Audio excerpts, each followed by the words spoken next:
गुरुर्ब्रह्मा गुरुर्विष्णु गुरुर्देवो महेश्वरः गुरुः साक्षात् परब्रह्म तस्मै श्री गुरवे नमः। रामाय रामभद्राय रामचन्द्राय वेधसे रघुनाथाय नाथाय सीताय पतये नमः। ओम भगवते सीतायै नमः। ओम श्रीमद्हनुमते नमः।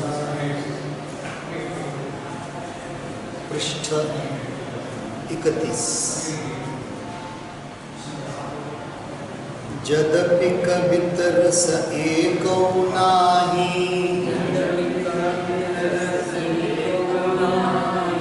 राम प्रताप प्रगट एहि माहि। सोई भरोस मोरे मन आवा केहि न सुसंग बड़प्पनु पावा।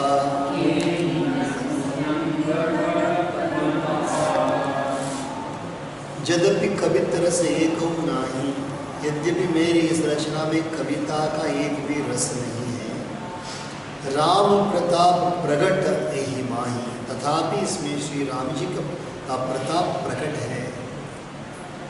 सोई भरोस मोरे मन आवा, मेरे मन में यही एक भरोसा है कि ही न सुसंग बड़प्पन पावा, भले संग से भला किसने बड़प्पन नहीं पाया। बहुत सुंदर ही सरल अर्थ है इसका। तुलसीदास जी अपनी बात को आगे बढ़ा रहे हैं कि आप लोग ऐसा मत समझिए कि मेरे कुछ ये मेरा कुछ माने बुद्धिमत्ता है या कवित्व की जो एकदम विशेष गुण मेरे में है, ऐसा मत समझिएगा। पर यहाँ पर राम रस तो प्रकट है इसमें। तो यद्यपि कवित्व रस एको नाहि राम प्रताप प्रकट एहि माहि, इसमें तो राम जी की प्रताप, राम जी का जो प्रताप है वो उभर करके आपको दिखेगा। सोई भरोस मोरे मन आवा, एक ही भरोसा मेरे मन में है, कोई भरोसा नहीं। केहि न सुसंग बड़प्पन पावा, अच्छे संग में आकर के ऐसा कौन सा व्यक्ति है जो बड़प्पन नहीं पाए। इतना बल है सत्संग। सत्संग में जो आ जाता है निश्चित रूप से जीवन में या तो बहुत आनंद में रहेगा, आनंद मिल जाएगा उसको, लक्ष्मी आएगी, सब प्रकार की उन्नति उसकी जरूर होगी सत्संग में आने के बाद। धूमौ तजई सहज करुआई अगर प्रसंग सुगंध बसाई। भनिति भदेश वस्तु भलि भरनी राम कथा जग मंगल करनी। धुआं भी अगर के संग से सुगंधित होकर अपने स्वाभाविक कड़वेपन को छोड़ देता है। सामान्य लकड़ी, कोई भी लकड़ी हो, उस लकड़ी को हम जलाते हैं तो लकड़ी के जलाने के कारण से सुगंध बहुत कम लकड़ियों में आती है। सुगंध लकड़ी को जलाने से, साधारण लकड़ी को जलाने से नहीं आता। और अगर नाम के एक सुगंध पदार्थ को उस अग्नि में डालने से ये जो धुआं जो निकल रहा है, हम धुएं को नाम देंगे, जो बहुत अच्छा महक है, इसमें धुएं में महक, असल में धुएं का महक, धुएं की महक नहीं है, वो अगर से आया है, इसको अगरबत्ती बोलते हैं। अगर जो है एक सुगंध पदार्थ, वो धुएं से नहीं मिलता है, पर धुआं जिस अग्नि से धुआं निकल रहा है उस अग्नि में ही जा करके ये सुगंध पदार्थ पड़ गया। तो दूसरे के सत्संग के साथ रहने के कारण से धुएं को भी इतनी कीर्ति मिल रही है, कड़वेपन को छोड़ देता है। मेरी कविता अवश्य भद्दी है। भद्दी माने अच्छा नहीं है, भद्दी माने अच्छी नहीं है, परंतु इसमें जगत का कल्याण करने वाली राम कथा रूपी उत्तम वस्तु का वर्णन किया गया है। देखो, भनिति भदेश वस्तु भली भरनी, भनिति भदेश वस्तु भली भरनी। भदेश माने ये जो कविता है ये भनिति वो बोलती है, अच्छी बात नहीं अच्छी नहीं बोल रही है, परंतु वस्तु भली भरनी, अच्छी वस्तु के बारे में बोल रही है, इसलिए उस कविता में रस आ गया। राम कथा जग मंगल करनी, इसमें यह भी अच्छी ही समझी जाएगी। तो यद्यपि कविता का जो शैली है, कविता का जो लिखने का ढंग है, वो अच्छा नहीं हो सकता है, अच्छा नहीं है असलियत में। फिर राम नाम उसमें होने के कारण से राम की कथा के बारे में कविता लिख रही, इसलिए उसमें सुगंध आ गया है। कविता अवश्य भक्ति है, परंतु इसमें जगत का कल्याण करने वाले राम कथा रूपी उत्तम वस्तु का वर्णन किया गया है, इससे यह भी अच्छी ही समझी जाएगी। छंद, अभी देखिए इसमें एक और छंद भी आता है, जैसे श्लोक, दोहा, सोरठा, ये छंद भी, छंद जिसको बोलते हैं, ये एक प्रकार का कविता रचना की शैली है, अलंकार है। छंद एक अलंकार है इसमें। तो इसमें जब गाते हैं, इसका ही एक राग है, जैसे श्री रामचंद्र कृपालु, वही राग इसका। मंगल करनी कलिमल हरनि तुलसी कथा रघुनाथ की गति पूर कविता सरित की जो सरित पावन पाथ की प्रभु सुजस संगति अनित बलि होई सुजन मन भावनी भव अंग भूति मसान की सुमिरत सुहावनी पावनी। बहुत सुंदर छंद है। मंगल करनी, तुलसीदास जी कहते हैं कि श्री रघुनाथ जी की कथा कल्याण करने वाली है। हम लोग जब जीवन जी रहे हैं तो प्रतिदिन हम उठ करके यही सोचते हैं कि हमारे कार्य अच्छे ही सफल हो जाए, जो कुछ भी हम सोचते हैं। पर जब तक अमंगल नहीं आता है तब तक हमें दुख का पता नहीं रहता। अमंगल जैसे ही आ जाता, अर्थात हार या तो बीमारी या किसी प्रकार का क्या बोलते हैं नुकसान, तब जाकर के पता चलता है कि कष्ट किस चीज़ का नाम है, दुख किस चीज़ का नाम है। तो राम कथा ऐसी एक बहुत सुंदर चीज़ है कि वो घर में क्या ला कर छोड़ देते, मंगल को ला कर छोड़, हर समय मंगल ही बना रहेगा राम कथा से। तो तुलसीदास जी कहते हैं कि श्री रघुनाथ जी की कथा कल्याण करने वाली और कलयुग के पापों को हरने वाली है। और अमंगल, खास करके अमंगल उसी से आता है, अज्ञान से अमंगल आता है। हमारे घर में अमंगल क्यों पहुँचा? क्योंकि हम अज्ञान हमारे घर में बैठा हुआ है। तो ज्ञान जब प्रकट हो जाता है, श्री राम के रूप में ज्ञान जब प्रकट होता है, अज्ञान के लिए जगह ही नहीं है। किसी एक व्यक्ति में भी अज्ञान घुसने की जगह नहीं है। तो अपने आपस में, घर में रहने वालों के आपस में भी प्रेम बना रहता है, लक्ष्मी खोई नहीं जाती है, स्वास्थ्य बिगड़ता नहीं है। ऐसी बात है सब राम कथा की महिमा है। और कलयुग के पापों को हरने वाली है। मेरी इस बद्दी कविता रूपी नदी की चाल, पवित्र जल वाली नदी गंगा जी की चाल की भांति टेढ़ी है। टेढ़ी तो बहुत दोनों ही है, टेढ़ी तो दोनों ही है।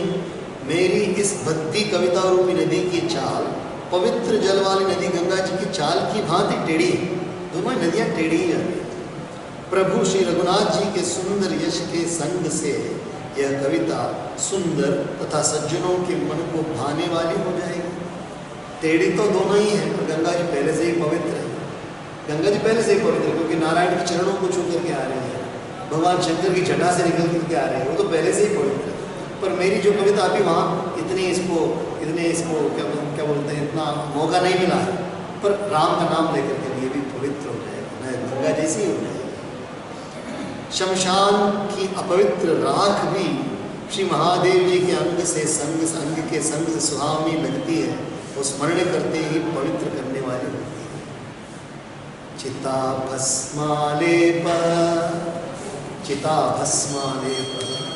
भगवान शंकर अपने शरीर पे चिता का भस्म लगाया करते हैं। तो चिता के भस्म को भगवान शंकर जी के शरीर में लगा हुआ हम भी ला कर ले जाकर लगा लेते हैं। पर डायरेक्ट हम लोग चिता में नहीं जाएंगे, हम लोग चिता में जाकर के वहाँ जाकर के भस्म को नहीं लेंगे, पर वो एक छू करके आता है। भगवान शंकर को जब छू करके आ जाता है तो वो हमारे साथ आता है, तो मंगल हो जाता है। शिव महिम स्तोत्र में पुष्पदंताचार्य लिखते बहुत अच्छा लिखते हैं। श्मशानेष्वा क्रीडा स्मरहर पिशाचा सहचरा चिताभस्मालेप गर चिताभस्मालेप स्रगपितृकरोति परिकरः अमङ्गल्यं शीलं तव भवतु नामैवमखिलं तथापि स्मर्तॄणां वरद परमं मंगलमसि। शंकर जी की एक भी करतूत जो है वो मंगल नहीं है। वो हर समय जाकर के श्मशान में वास करते हैं, उनके सहचरा पिशाच भूत पिशाच हैं उनके साथ रहने वाले, और वहीं पे बैठ करके सब कुछ वहाँ जटा है, सब अमंगल ही अमंगल है, पर स्मरण करने वाले के लिए शंकर मंगल करते हैं। क्यों? शंकर है, साधारण कोई नहीं है। स्मरण करते ही पवित्र करने वाले होते हैं। एक बार और गाते हैं छंद को। मंगल करण कलिमल हरण तुलसी कथा रघुनाथ की गति पूर कविता सरित की जो सरित पावन पात की प्रभु सुजस संगति बनित बनि कोई सुजन मन भावनी भव अंग भूति मसावन की सुमिरत सुहावनी पावनी। श्री रामचंद्र कृपा मंगल करनी कलिमल हरण तुलसी कथा रघुनाथ की गति पूर कविता सरित की जो सरित पावन पात की प्रभु सुजस संगति भनित बनि होई सुजन मन भावनी भव अंग भूति मसान की सुमिरत सुहावनी पावनी। मंगल करनी कलिमल हरणी, मंगल करने वाला, कलिमल को दूर करने वाला। तुलसी कथा रघुनाथ की, तुलसी जी के द्वारा जो रचित कथा है रघुनाथ जी की कथा, मंगल करने वाला। गति कूर कविता सरित की जो सरित पावन पात की। गति कूर माने ये जो गति है टेढ़ी टेढ़ी गति है। कविता, मेरी कविता भी जैसे सरित है वैसे उसकी भी चाल टेढ़ी है। कि जो सरित पावन पात की, गंगा जी की भी जो पावन सरित है उसका भी जो रास्ता टेढ़ी है। प्रभु सुजस संगति, प्रभु के सुयश की संग पा करके, सुयश माने कीर्ति, प्रभु ना भगवान ना राम की कीर्ति का जो संग पा करके भनिति भली होई, जो मेरी बोली है, भनिति माने मेरी बोली है वो भली होई, बहुत अच्छा हो जाता है। सुजन मन भावनी, अच्छे लोगों के मन को भाएगा। भव अंग भूति मसान की, भव माने शंकर, भव माने शंकर, अंग भूति मसान की, पूरे अंग में विभूति कौन से लगते हैं? स्मशान। सुमिरत सुहावनी पावनी, पर उनको स्मरण करने से, शंकर जी का स्मरण करने से हमारे जितने भी अमंगल दूर हो जाते हैं। प्रिय लागी ही अति सब ही मम, भनिति राम जस संग, दारु विचारु की करई को, बंदिय मलय प्रसंग। श्री राम जी के यश के संग से मेरी कविता सभी को अत्यंत प्रिय लगेगी, मुझे विश्वास है। प्रिय लागी ही अति सब ही मम भनिति राम जस संग, राम जी के यश के संग होने के कारण मेरी जो वाणी है भनिति, मेरी कविता निश्चित अच्छी लगेगी। जैसे मलय पर्वत के संग से काष्ठ मात्र चंदन बनकर बंदनीय हो जाता है, फिर क्या कोई काठ की तुच्छता का विचार करता है? मलय पर्वत में देखो, काष्ठ माने लकड़ी, काष्ठ माने लकड़ी। एक चंदन के पेड़ होने से, एक जब वो लकड़ी उस वन से ले आएंगे, कहाँ से लाए लकड़ी? वो चंदन के वन से लाए। तो चंदन के वन से लाने मात्र से साधारण काष्ठ की भी सुवासना हो जाती है, सुवासना आ जाती है, साधारण लकड़ी को भी वो अच्छी महक आ जाती है। तो मलय पर्वत के संग से जो लकड़ी कैसे बनती है, लकड़ी अर्थात पेड़, एक पेड़ कैसे बनता है, कोई बीज है, वो बीज जाकर कैसे ऐसे हवा से उड़ते उड़ते उड़ते उड़ते कोई वन में जाकर पहुंचता है। तो कोई लकड़ी, कोई भी किसी प्रकार के पेड़ की जो बीज है वो जाकर के मलय पर्वत पे पहुँच गई। तो मलय पर्वत में एक अच्छा गुण है, वो चंदन को उगाने वाला पर्वत है, तो ये बीज जाकर के वहाँ गिरा, चंदन का पेड़ बन गया। तो अच्छे संग के कारण से कुछ भी साधारण भी काष्ठ भी अच्छा नाम वाला कीर्तिमान हो जाता है। तो वैसे ही मेरी कविता निश्चित रूप से भगवान राम के नाम के कारण से, उनके यश के कारण से बहुत ही यश पाएगी। तो यहाँ प्रिय लागे अति सबई मम बनिति राम दारु, दारु माने लकड़ी, विचारु की करई को बंदिय मलय प्रसन्न, जिस लकड़ी का संग मलय पर्वत के साथ हो गया उसको कोई लकड़ी बोलेगा, उसको तो चंदन बोलेगा। श्याम सुरभि पय बिसद अति, गुणद करहि सब पान, गिरा ग्राम्य सिय राम जस, गावहि सुनहि सुजान। गाय काली होने में भी उसका दूध तो सफेद ही होता है, श्याम गौ काली होने पर भी उसका दूध उज्जवल है और बहुत गुणकारी होता ही है। यही समझकर सब लोग उसे पीते हैं। इसी तरह गंवारू भाषा में होने पर भी श्री सीता राम जी के यश को बुद्धिमान लोग बड़े चाव से गाते और सुनते हैं। श्याम सुरभि, सुरभि माने गाय, श्याम माने काला, काली गाय, पय, पय माने दूध, विशद अति गुणद, विशद माने विशद जैसे लगता है, विशद माने अलग लगता है, काला तो नहीं है, विशद अति गुणद करहि सब पान, जान करके कि अच्छा गुण वाली दूध ही जान करके सब पिएंगे। गिरा ग्राम्य, गिरा माने भाषा, ग्राम्य माने ग्रामीण, सिया राम जस, सिया और राम के जस को गाँव ही सुने ही सुजान। वैसे ही सज्जन लोग जैसे मनुष्य मात्र बुद्धिमान मनुष्य काली गाय के भी दूध को गुणवाले समझ करके पीते हैं, वैसे ही सज्जन लोग इस रामायण को यद्यपि ग्रामीण भाषा में निश्चित रूप से पढ़ करके आनंद लेते हैं।